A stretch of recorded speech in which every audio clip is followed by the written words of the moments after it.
اساتذہ بیٹھے ہیں، میں یہ کہوں گا کہ شاید آج جتنی اس کی ضرورت ہے، آج اس پہ جتنی توجہ دینے کی ضرورت ہے، آج جتنا وہ کلام رہنما ہے، شاید اس سے پہلے اس قدر ضرورت محسوس نہ ہوئی ہو، کیونکہ آج جن ابتریوں کا ہم شکار ہیں ان کا ذکر اقبال کے ہاں ہے۔ اقبال دانائے راز تھا، ان کے ہاں جو پیش بینی تھی، پیش گوئیاں ہیں مستقبل کے بارے میں، ان کی گفتگو ہے وہ بہت نمایاں ہے۔ یعنی ہم آج جس جبر کے اسیر ہیں، ہمارے ہاں وہی جاگیرداری، سرمایہ داری، ملائیت، خانقائیت، یہ ان تمام کی رد، ان کی تردید اقبال کے ہاں شدت کے ساتھ موجود ہے۔ اور خصوصاً آج کے حالات میں جس مشکل سے ہمارا سامنا ہے، ہم اگر دیکھیں کہ مزدور کا اگر ہم حوالہ دیکھیں نا، جو لفظ مزدور ہے، اس پہ بھی کل بھی ڈاکٹر صاحب کے پاس ساتھ بیٹھے تھے، کوئی یہی بات ہو رہی تھی کہ لوگ اس کی جو تشریحات کرتے ہیں اس کی طرف تو ہم نہیں جاتے ہیں۔ خود مزدور کا حق، یہ بہت بڑی اصطلاح ہے، بہت بڑا پیرایا ہے۔ وہ حوالہ ہم اقبال کے ہاں دیکھ سکتے ہیں۔ آج کے نظام میں جس رخ پہ اس نظام کو لے جایا جا رہا ہے، وہاں سب سے تیزی سے جو شدت کے ساتھ پسا جا رہا ہے وہ مزدور طبقہ ہے، جو شہرگ ہوتی ہے کسی ملت کی، شہرگ کی حیثیت جس کی ہے وہ طبقہ ہے۔ اور ہم اقبال کے ہاں اس شے کو یا اس نقطے کو جا بجا دیکھتے ہیں، یعنی میں نے عرض کیا دانائے راز، اس دانائے راز کہ ہاں اگر ہم دیکھتے ہیں تو وہ میں ایک دو مثالیں یہاں دوں گا، بلکہ ان کی ایک نظم فارسی کی، ایک اردو کی، کچھ نقطے اس پہ میں ذکر کروں گا، اور پھر یہ بھی میں یہ نقطہ بھی اس کی طرف بھی آ جاؤں گا کہ اقبال کے کلام سے ہم بے بہرا کیوں ہیں اور کس طرف جا سکتے ہیں۔ مثلا ان کی جو نظم ہے، جن کا وہ خواجہ از خون رگے مزدور سازد لال ناب، از جفای دہ خدایان کشت دہقانان خراب، پہلے مصرے سے ہی از رگ مزدور سازد لال ناب، خواجہ ہمارا حاکم، جو جس مقام پہ جس عہدے پہ بیٹھا ہے، ہمارا جاگیردار، ہمارا سرمایہ دار، حتیٰ ہمارا ملا، یہ خواجہ ہے کہ سب کی کوشش یہ ہے کہ مزدور کی رگوں سے اس کا خون چوس کے اپنے لال ناب تک پہنچیں۔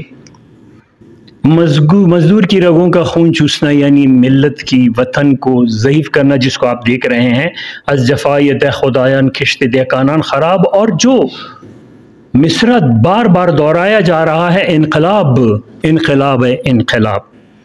اب اقبال کے ہاں انقلاب کی تعلیم یا انقلاب کی تربیت وہ بھی مزدور کی اس سے، یہ پسا طبقہ اٹھے گا تو، اور اسی کو ہم اسی نظم میں تسلسل اگر دیکھیں، فوراً شیخ شہرہز رشتہ تسبیح صد مومن بدام، کافران سادہ دل درا بہرمن زنار تاب، شیخ کی طرف ملا وہ رشتہ تسبیح کے داغے سے کیسے باندھ کے ہمیں الو بنا کے کھینچتا جا رہا ہے، اور دوسری طرف کافران سادہ دل برل، وہ بھی ایک مذہبی حوالہ، نقطہ بنقطہ ہم اس نظم کو اگر دیکھیں، میر سلطان نرد باز و قابت نشان دغل، میر سلطان کوئی مانے یا نہ مانے، میر سلطان سب گدا، تو میر سلطان کا حوالہ اب آپ دیکھیں اس ایک نظم میں پورا آج کا جو منظرنامہ ہے ہمارا سیاسی لمحہ موجود ہے۔ جان محکومان زتان بردند محکومان بخواب، محکومان ہم عوام، یہ طبقہ بخواب اور روح نکال، اور وہی تکرار انقلاب انقلاب انقلاب، واعظان در مسجد، پھر اس کی طرف، اور حتیٰ علم و فن کے بارے میں ای مسلمانان فغان از فتنه های علم و فن، اهرمان اندر جهان ارزان و یزدان دیریاب. علم و فن کے ذریعے سے، یعنی جن طبقوں کے ہاتھوں استحصال ہو رہا ہے مزدور کا، پہلے مصرے سے مائیں ان کی ایک ایک کی علم و فن پہ ہمارے اس وقت کون بیٹھے ہوئے ہیں؟ ہمارے جو نظام حکومت جن کے ہاتھ میں ہے، ہمارے بیوروکریٹس، علم و فن کا حوالہ وہی، یا ایک اساتذہ سے معذرت کے ساتھ ہماری تعلیمی اداروں میں استاد کے نام پہ جو طبقہ بیٹھا ہوا ہے یونیورسٹیوں سے کالجوں تک، اسکولوں تک، جس طرح وہ کاروبار کر رہے ہیں، استحصال کر رہے ہیں، علم و فن سے اہرمن فروشی کر رہے ہیں. اہرمن شیطان کو کہتے ہیں. اور یہ نظم اسی طرح آگے چلتی ہے. حتیٰ در کلیسا ابن مریم رابع دار آویختند، مصطفیٰ از کعبہ ہجرت کرد با ام الکتاب. اور دوسری نظم جو اردو میں ہے وہ، اس کو اگر ہم دیکھیں اسی کیفیت کی، اسی گرجدار لہجے کی نظم، اسی کھلے پہرائے میں اسی طرح گفتگو ہے جو بہت معروف ہے کہ اٹھو میری دنیا کے غریبوں کو جگا دو، کاخ عمرا کے در و دیوار ہلا دو. اب گرماؤ غلاموں کا لہو سوزے یقین سے، گنجش کے فرومائے کو شاہی سے لڑا دو. سلطانی جمہور کا پتہ نہیں کب آتا ہے وہ زمانہ، اس کو آنے نہیں دیا جا رہا ہے، اور اقبال اس کی پیشگوئی پہلے کر چکا ہے. وہاں کشت دہقانان دہ خدا کے ہاتھوں خراب، یہاں جس کے سے دہقاں کو میسر نہ ہو روزی. اور یہ نظم آپ سب کے حافظے میں ہے. اس نظم کے حساب سے بھی اگر ہم دیکھیں تو لمحہ موجود میں، اور ہر شعر اس کا جو ہم دیکھیں اور اس کی طرف جائیں تو لمحہ موجود کی عکاسی کر رہا ہے. لیکن مسئلہ کیا ہے؟ اقبال کی فکر تک رسائی کیوں نہیں ہے؟ یا اقبال کا یہ اقبال کی انقلابی آواز ہمارے کانوں پہ اثر کیوں نہیں کر رہی، ہمارے دلوں پہ اثر کیوں نہیں کر رہی ہے؟ میں تو یہ عرض کروں گا کہ اقبال سے ہمیں دانستہ دور رکھا گیا ہے. اقبال کے نام سے آپ کا کیا خیال ہے؟ یہ جو من گڑت چیزیں چل رہی ہیں، شیئر ہو رہی ہیں، یہ سادگی میں ہے نہیں، اس کے پیچھے ہے، شعوری ہے. اقبال کا اصل کلام غائب کیا جا رہا ہے، ان چیزوں کو رائج کیا جا رہا ہے. آپ کے اچھی طرح سب کے علم میں ہے کہ سوشل میڈیا میں کوئی پوسٹ بغیر کسی پس منظر کے نہیں آتی، اور جسے احمقانہ طریقے سے بے خبر لوگ بڑھاتے ہیں. تو وہ جو کلام ہے اس کا وہ. دوسری طرف میں یہ بھی عرض کروں کہ اس اردو نظم کی طرف میں آیا ہوں، اس میں جتنے ابھی گنجش شاید ہی کسی پی ایچ ڈی کے اردو کے طالب علم کو بہت کم کو پتہ ہو کہ گنجش کیا ہے. فارسی کی جو بنیادیں ہیں وہ بیخکنی ہے جو کی جا رہی ہیں. اب اس میں باقاعدہ آتے آتے فارسی شعر پہ حق راب سجود صنمان راب طوافے پورا مصرع آ جاتا ہے. اور یہ آپ کے ان کے اردو کلام میں آپ دیکھ سکتے ہیں جا بجا.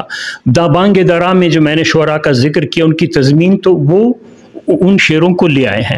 اور بہت بڑا شعر اقبال کا فارسی کا، جسے فارسی کی دنیا جس سے بے خبر ہے، وہ بھی ان کے اردو کلام میں شامل ہے. فارسی میں اس قدر بڑا شعر ہے کہ ایک نشناسی خفیرہ از جلی ہوشیار باش، اے گرفتار ابو بکر و علی ہوشیار باش. اس سے بڑھ کے بڑا پیغام اور کیا ہے آج کے پاکستان کے لیے؟ یہ فارسی کلام ہے، اردو مجموعے میں ہے، تو کون سمجھے اس کو؟